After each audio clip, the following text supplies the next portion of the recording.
Seigneur, ta parole est grande, elle demeure à jamais. Ta parole est infaillible, rien ne peut la supprimer. Bienvenue à vous, chers téléspectateurs, ainsi qu'à tous nos téléspectateurs dans le monde entier, dans un nouvel épisode de notre émission d'études quotidiennes Toute la Bible, dans laquelle nous étudions tous les livres de la Bible, de la Genèse à l'Apocalypse. Nous avons conclu l'épisode dernier avec le livre de Ruth, nous avons terminé l'étude du livre de Ruth, ce grand livre qui parle de Boaz, comme de celui qui avait le droit de rachat, le Rédempteur, qui a accepté d'épouser la Moabite non-juive, Ruth, comme pour donner une image très simple du Christ, du Seigneur Jésus-Christ, qui avait le droit de rachat, le vrai Rédempteur, qui s'est lié à nous, l'Église, qui vraiment n'avait même pas de rôle ni de privilège dans le cercle juif. Le Christ est celui qui avait le droit de rachat, qui a payé le prix pour racheter chacun de nous. La Bible dit que c'est par son sang que nous sommes rachetés. Aujourd'hui, si Dieu le veut, nous allons étudier un nouveau livre, le livre des Actes des Apôtres, le 5e livre du Nouveau Testament. Permettez-moi d'abord d'accueillir le frère Youssef Riyad. Bienvenue, frère Youssef. Merci, frère. Honoré de vous avoir. Seigneur vous bénisse. Bienvenue à nos invités aussi. Soyez les bienvenus. Honoré de vous avoir. Frère Youssef, le livre des Actes, c'est-à-dire nous avons terminé les 4 évangiles, l'évangile de Matthieu, Marc, Luc et Jean, et le livre des Actes est le début d'un nouveau groupe de livres du Nouveau Testament. Pourriez-vous d'abord nous donner une idée générale de ce livre, le livre des Actes? Oui, en fait, il n'y a pas lieu du tout de parler des épîtres sans le livre des Actes, parce qu'il nous parle de l'Église. Les épîtres sont adressés aux églises. Quelles sont ces églises? Comment ont-elles été fondées? Quand ont-elles été fondées? De qui sont-elles formées? Le livre des Actes des Apôtres est donc très important. C'est un livre historique et c'est le seul livre historique. Dans l'Ancien Testament, il y a environ 17 livres historiques, mais dans le Nouveau Testament, nous n'avons qu'un seul livre historique, qui est le livre des Actes des Apôtres. Un lien très important entre les évangiles et les épîtres. Je vois que nous trouvons dans les évangiles l'accomplissement du salut, dans le livre des Actes des Apôtres, la diffusion du salut. Dans les épîtres, nous trouvons le contenu et la teneur du salut. Et dans l'Apocalypse, les conséquences pour ceux qui ont reçu le salut et ceux qui l'ont rejeté. Le livre des Actes des Apôtres nous raconte en fait les actes du Saint-Esprit par l'intermédiaire de 2 apôtres, à savoir l'apôtre Pierre au début du livre et l'apôtre Paul à la fin du livre. On dit que le livre des Actes des Apôtres est un prolongement de la fin des 4 évangiles. Pourriez-vous nous rappeler la fin de chaque évangile et comment est-elle représentée au début du livre des Actes? Eh bien, les évangiles se terminent par la résurrection du Christ et l'ascension du Christ. Et si nous lisons les premiers versets du livre des Actes et des Apôtres, nous verrons qu'il nous parle de ces 2 vérités. La résurrection du Christ et l'ascension du Christ, et ensuite de leurs conséquences. Lorsque le Saint-Esprit viendra dans le chapitre 2, nous verrons qu'à la suite de la venue du Saint-Esprit, l'Église a été fondée. Donc, la mort du Christ, la résurrection du Christ, l'ascension du Christ, et après cela, le Saint-Esprit est descendu pour fonder l'Église. Très bien. Bien sûr, chaque livre de la Bible se concentre sur un thème pour le mettre en valeur. Quel est le sujet principal du livre des Actes? Eh bien, je pense que le sujet principal de ce livre est le témoignage, la prédication. La fondation de l'Église, bien sûr. Cependant, l'Église n'est pas seulement une maison de Dieu où nous offrons des sacrifices spirituels à Dieu, mais aussi le pilier et soutien de la vérité, la diffusion de la bonne nouvelle, le témoignage et la prédication de Jésus-Christ. C'est pourquoi nous voyons ces 2 choses très clairement dans le livre des Actes et des Apôtres. Nous voyons que l'Église a été fondée pour qu'en elle on puisse offrir l'adoration à Dieu. Et nous la voyons également s'occuper du monde par des missions. L'Église s'en va témoigner du Christ qui est dans le ciel, par l'intermédiaire de l'Esprit Saint qui est envoyé du ciel. C'est comme si le sujet principal de ce livre était le témoignage instauré le jour de la Pentecôte. L'Église a été fondée par la descente du Saint-Esprit pour être le pilier et soutien de la vérité en propageant le témoignage devant ce monde, n'est-ce pas? Oui, c'est vrai. Au verset 8 du 1er chapitre du livre des Actes, le Christ dit à ses disciples « Vous serez mes témoins à Jérusalem, dans toute la Judée, dans la Samarie et jusqu'aux extrémités de la terre. » Donc en effet, ceci est considéré comme la clé de ce livre-là. Alors donc, le sujet principal de ce livre est Et le verset témoignage. central est « Vous serez mes témoins à Jérusalem, dans toute la Judée, dans la Samarie et jusqu'aux extrémités de la terre. » Très bien. J'ai constaté un jour, en étudiant le chapitre 2 de ce livre, qu'il s'agissait là de la naissance de l'Église ou de la fondation de l'Église. L'Église est la maison de Dieu sur terre. Mais en étudiant l'Ancien Testament, j'ai aussi trouvé dans le livre de la Genèse, chapitre 2, la fondation d'une famille composée d'Adam et Ève. Très bien. Et au fur et à mesure que nous avançons dans la Bible, nous trouvons des familles, puis des familles, puis des familles, jusqu'à sa venue à nous dans le livre des Actes pour fonder l'Église. Quelle est la relation entre l'Église et la famille? Quelqu'un a dit une belle expression. Il a dit que dans ce livre, nous ne trouvons pas seulement la maison de Dieu. Et ceci est bien sûr le sujet essentiel et principal de ce livre. Mais nous trouvons aussi les maisons de beaucoup de croyants. Il y a dans ce livre des familles qui ont été sauvées, des familles qui ont été baptisées, des maisons qui ont été ouvertes aux apôtres. Et bien sûr, nous savons que la famille, la maison ou le foyer, ta maison, ma maison, sont le noyau à partir duquel se forme l'Église, qui est la maison de Dieu. La relation est donc étroite entre nos maisons et la maison de Dieu. Dieu veut avoir une maison et cette maison est constituée des maisons des croyants qui ont accepté le Christ comme leur sauveur et leur Seigneur. Le plan principal de Dieu est donc que l'Église soit un groupe de familles. Parfait. La maison de Dieu est un groupe de maisons. C'est vrai. Pas chacun seul. Il laisse sa famille à la maison et vient au nom de sa famille pour adorer.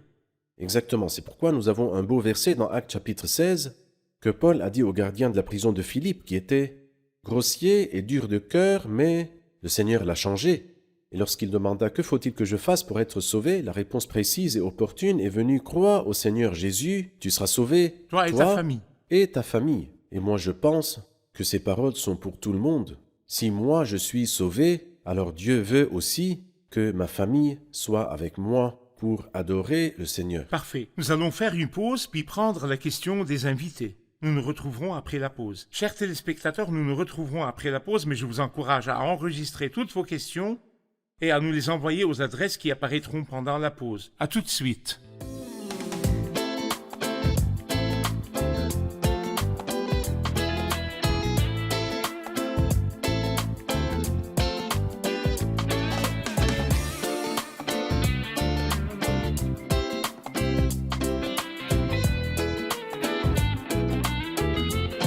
Nous revoici, chers téléspectateurs, pour prendre la question du public. Bienvenue. Nous sommes honorés. Qui a une question? J'ai une question. Allez-y. Pourquoi ce livre s'appelle-t-il le livre des Actes des Apôtres, bien que le personnage principal de ce livre soit la personne de Dieu le Saint-Esprit? En effet, frère Youssef, le personnage principal est le Saint-Esprit. Pourquoi s'appelle-t-il le livre des Actes des Apôtres? Le nom du livre des Actes des Apôtres ne fait pas partie de l'inspiration, mais certains pères l'ont nommé et ce livre fut connu sous ce nom-là. Mais en effet, le nom exact serait les actes du Saint-Esprit à travers certains apôtres. Nous n'y trouvons pas tous les actes des apôtres, ni même tous les apôtres mentionnés dans ce livre. Nous trouvons certains apôtres, en particulier Pierre au début et Paul à la fin. Et certains de leurs actes, tout ce qu'ils ont fait n'est pas enregistré ici. Mais peut-être que le nom plus exact devrait être les œuvres du Christ ressuscité par le Saint-Esprit au moyen de l'Église, en particulier les deux apôtres, Pierre et Paul. Si nous en tirons un enseignement, frère Youssef, ou un principe, tous les actes des croyants dans le ministère et le témoignage sont-ils les actes des croyants ou les actes du Saint-Esprit? En fait, Dieu nous a fait savoir que sans le Christ, nous ne pouvons absolument rien faire. Et le Christ nous a envoyé son Esprit pour qu'il agisse en nous. C'est pourquoi il leur dit « Restez dans la ville de Jérusalem jusqu'à ce que vous soyez revêtus de la puissance d'en haut et vous serez mes témoins. » Alors sans le Saint-Esprit, nous ne pouvons absolument rien faire pour la gloire de Dieu. Nous pouvons peut-être faire des choses humaines, ordinaires, mais pour faire quelque chose pour la gloire de Dieu, pour le service des âmes, nous avons besoin de la puissance du Saint-Esprit.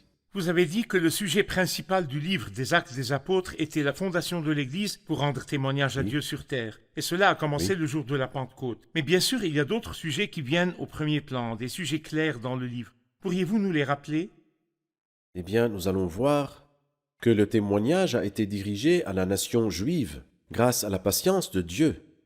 Il ne les a pas rejetés directement après qu'ils aient crucifié le Christ, mais il leur a donné encore une chance. Et c'est ce que nous verrons dans les chapitres jusqu'au chapitre 7. Mais malheureusement, la nation juive s'est obstinée à rejeter et à refuser le Christ et a été mise à l'écart pour un temps. Et cela apparaît clairement dans le discours d'Étienne dans le chapitre 7. Puis l'évangélisation et le témoignage commencèrent dans la Samarie et jusqu'aux extrémités de la terre, et nous lisons beaucoup de choses sur les missions, 3 missions de l'apôtre Paul, et ce qu'il a souffert, que ce soit lui ou les premiers croyants, la persécution et la haine et l'hostilité du monde, tout cela le Christ en avait déjà parlé dans les évangiles en faisant ses adieux à ses disciples. En effet, il leur avait dit « Vous aurez à souffrir, mais prenez courage, moi j'ai vaincu le monde. » Si nous voulons diviser ce livre pour le comprendre, chaque livre a une division selon les chapitres, les lieux et les personnalités. Nous voulons diviser ce livre, frère Youssef, pour que les téléspectateurs puissent l'étudier. Eh bien, je peux le diviser en 2 parties, ou bien en 3 parties. La division en 2 parties est simple, du chapitre 1 jusqu'au chapitre 12. Le personnage principal est Pierre et la ville principale est Jérusalem. Après le chapitre 13, l'apôtre Pierre disparaît et ne sera mentionné qu'une seule fois. Et la ville de Jérusalem disparaîtra également et ne sera mentionnée que 2 fois. Une fois dans le chapitre 15 et une fois dans Actes chapitre 20. Alors la division en 2 parties est simple. Le témoignage à Jérusalem et le personnage central est Pierre, et puis le témoignage dans le monde entier et le personnage central est Paul et la ville à partir de laquelle les missions ont été lancées est la ville d'Antioche. Nous pouvons également dire que ce livre se divise en 3 sections. Du chapitre 1 au chapitre 7, la naissance de l'Église, et puis ensuite, du chapitre 7 jusqu'au chapitre 12, le sevrage de l'Église, et puis la croissance de l'Église et son arrivée jusqu'aux extrémités de la terre. Nous pouvons constater dans ces premiers chapitres que la prédication est dirigée à Jérusalem en particulier, mais comme je l'avais déjà dit, Jérusalem s'obstinait à refuser. Ensuite, le discours d'Étienne vient, dans le chapitre 7, prouver l'accusation portée contre cette nation qui a crucifié le Christ, le Messie, et qui a également rejeté la prédication de l'Esprit Saint envoyé du ciel.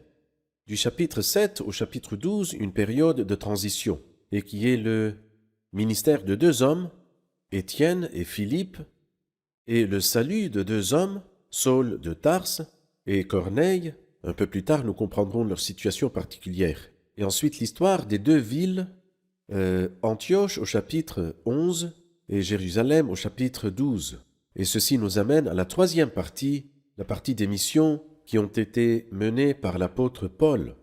Et il avait quelques compagnons avec lui afin de répandre l'Évangile dans le monde entier. Après le chapitre 13, nous trouverons alors les missions, 3 grandes missions.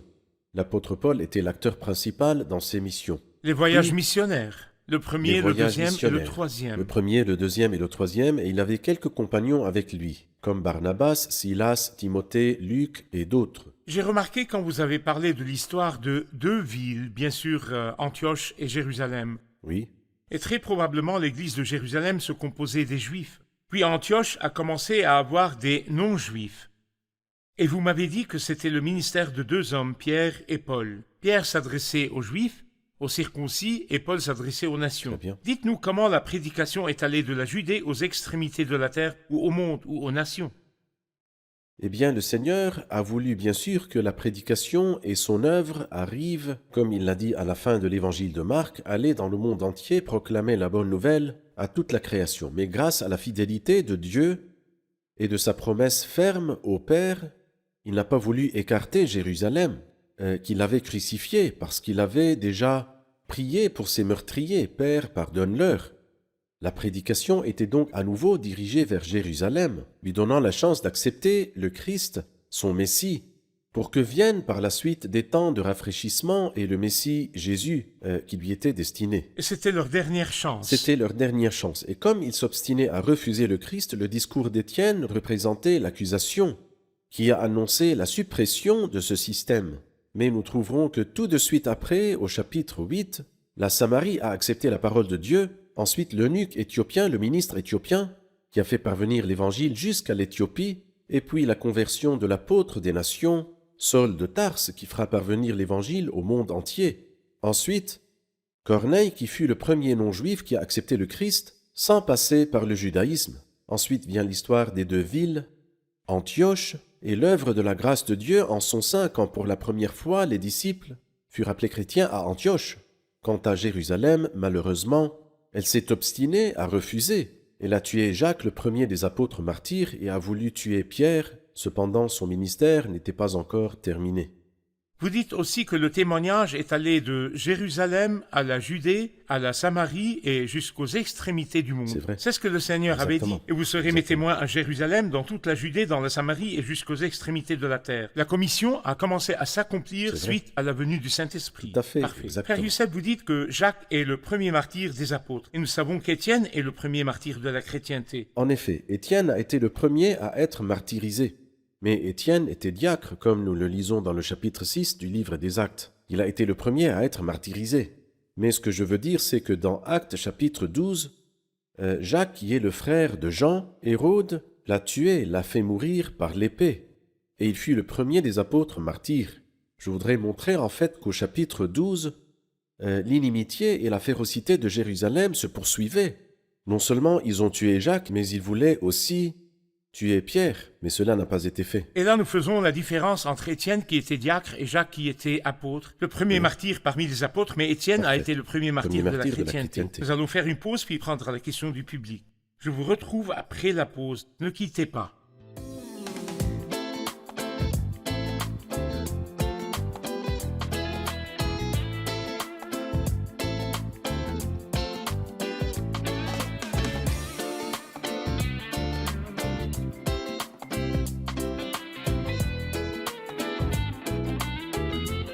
Nous revoici, chers téléspectateurs, pour prendre la question du public. Bienvenue. J'ai une question. Allez-y. Le livre des Actes des Apôtres est essentiellement historique.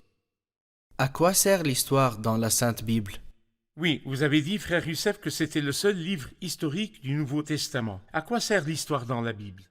Il y a un beau verset dans 1 Corinthiens chapitre 10, où l'apôtre Paul dit ces paroles « Tous ces faits leur sont arrivés pour servir d'exemple et ils ont été écrits pour notre instruction.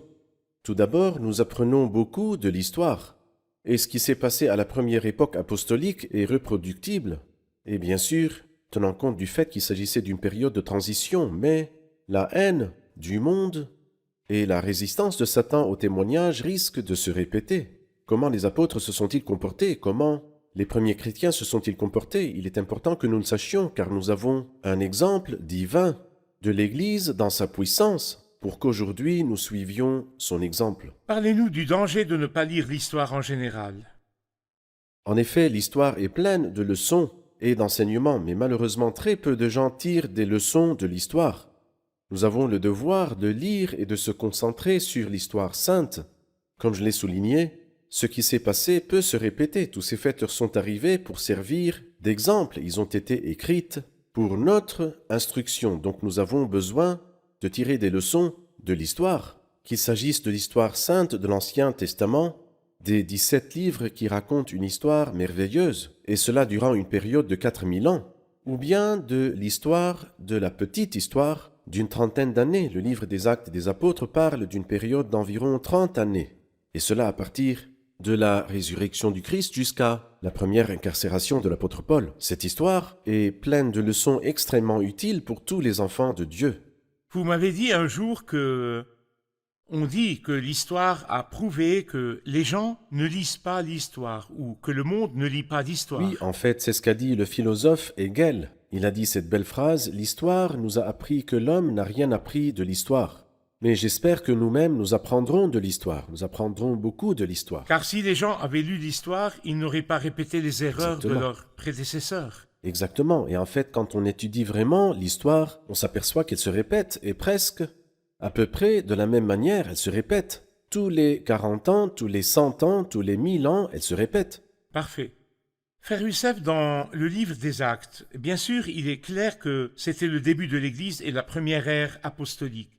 Et il est clair qu'il y avait des manifestations visibles de signes et de miracles, et beaucoup de gens ont cru. Puis je trouve quelqu'un qui me dit la première génération de l'Église est une génération chanceuse. Certes, le pourcentage de foi et l'acceptation du Christ était très élevé, contrairement à ce qui se passe de nos jours. Ils ont eu le privilège d'être dans la première ère apostolique, alors que nous, aujourd'hui, n'avons ni les œuvres du Saint-Esprit, ni les miracles, ni les signes pour nous inciter à connaître le Christ. Est-il vrai que la première ère chrétienne se distinguait de l'ère actuelle sur le plan de la venue au Christ et de l'acceptation du Christ? Pourquoi ne pas dire le contraire? Pourquoi ne pas dire que nous sommes chanceux parce que nous avons toute la Bible tout entière? À l'ère apostolique, ils avaient des versets. Mais ces versets compensaient la Bible qui est entre nos mains. Et la question est la suivante. Qu'est-ce qui est le plus certain et le plus fort? La parole de Dieu ou bien les signes et les miracles? Nous lisons la réponse à cette question dans Luc, dans le chapitre 16, verset 31. Lorsque le Christ a dit, dans l'histoire de l'homme riche et de Lazare, Jésus dit, « S'ils n'écoutent pas Moïse et les prophètes, s'ils n'écoutent pas l'Ancien Testament et le Nouveau Testament, ils ne se laisseront pas persuader même si quelqu'un ressuscite. » En fait, aujourd'hui, nous avons la chance d'avoir des chaînes satellitaires qui transmettent la bonne nouvelle de l'Évangile à des millions de personnes. Les apôtres n'ont pas eu cette possibilité, parce que les apôtres à peine se tenaient debout et parlaient à un petit groupe de personnes. Mais aujourd'hui, nous pouvons envoyer la voix de Dieu jusqu'aux extrémités de la terre. Donc, ce que j'aimerais dire, c'est que le Saint-Esprit agit aujourd'hui et toujours avec la même puissance, parce qu'il est Dieu qui ne change pas. Permettez-moi de poser la question d'une autre façon. Est-ce parce que les gens ont vu des signes et des miracles que le taux de venue au Christ et de son acceptation était de 100%? En fait, pas du tout. Cela remonte au début des miracles. La première personne avec laquelle des miracles ont été faits était le Pharaon. S'est-il repenti? A-t-il cru? Il ne s'est pas Les repenti. Égyptiens se sont-ils repentis? Ont-ils cru du temps de Moïse? Pas du tout. Et le Christ a fait les plus grands miracles. Capernaum, où le Christ a fait la plupart de ses miracles, se sont-ils repentis? Ont-ils cru? La réponse est non. Dans la première ère apostolique, il y a des gens qui se sont repentis et qui ont cru, et des gens qui n'ont pas cru. C'est exactement ce qui se passe aujourd'hui avec la simple prédication de l'évangile du Christ que nous proclamons. Il y a des gens qui refusent de croire pour leur ruine éternelle, et il y a des gens qui acceptent, et ils sont bénis. Alors que dire à quelqu'un qui attend de voir un miracle pour croire? Eh bien, je lui dis que le changement qui se produit chez les personnes dont nous savons ce qu'elles étaient et ce qu'elles sont devenues est le plus grand miracle. Le plus grand miracle n'est pas qu'une personne malade retrouve la santé, mais le plus grand miracle est que quelqu'un qui vit dans le mal change et devienne saint. C'est ce qui est arrivé à saint Augustin et c'est ce qui arrive aujourd'hui à des millions de personnes qui passent d'une extrême à l'autre et acceptent le Christ comme sauveur et vivent une vie de sainteté pratique. Oui, mais quel est le danger des gens qui construisent leur foi sur des choses visibles, des miracles visibles? Satan est-il capable de faire des miracles ou non? Jeannès et Jean Bresse ne se sont-ils pas opposés à Moïse en imitant les miracles que Moïse faisait? Alors donc Satan, et voici ce que dit la Bible à propos du prétendu prophète, dans les derniers jours, la venue de cet impie se fera par la puissance de Satan avec toutes sortes de miracles, de signes et de prodiges mensongers, avec toutes les séductions de l'injustice pour ceux qui périssent. Ça se trouve dans 2 Thessaloniciens, chapitre 2. Et aussi dans le livre de l'Apocalypse, au chapitre 13, Satan fait des miracles. Nous devons construire non pas sur les miracles, mais sur La parole certaine. la parole certaine. Merci frère Youssef, nous Que sommes Dieu vous arrivés bénisse. à la fin de l'épisode, mais revoyons l'épisode avec les invités. J'ai une question qui dit quel est le rapport entre le livre des Actes et les 4 évangiles? Qui va répondre? Allez-y. Nous voyons ici que le livre des Actes des Apôtres est une continuation des 4 évangiles qui se termine par la résurrection et l'ascension du Christ. Le livre des Actes continue avec la descente du Saint-Esprit et la fondation de l'Église. Parfait. Autre question, quelle est l'importance de l'histoire dans la Bible? Puis-je répondre? Oui, allez-y. La Bible elle-même nous en parle dans le verset qui dit « Tous ces faits leur sont arrivés pour servir d'exemple, et ils ont été écrits pour notre instruction. Ce qui s'est passé se répète, et la même résistance du monde et du diable nous est répétée, et nous voyons dans l'Église un exemple de la façon dont Dieu s'occupait d'eux et les sauvait. Nous pouvons également éviter les erreurs qu'ils ont Nous en commises. préserver. Parfait. Quels sont les principaux personnages du livre des Actes? Le personnage de Pierre et le personnage de Paul. Paul est l'apôtre des nations et Pierre est l'apôtre des circoncis. Parfait. Je vous retrouve dans le prochain épisode pour étudier les événements de ce grand livre et que le Seigneur soit avec vous. Seigneur, ta parole est grande, elle demeure à jamais. Ta parole est infaillible, rien ne peut la supprimer.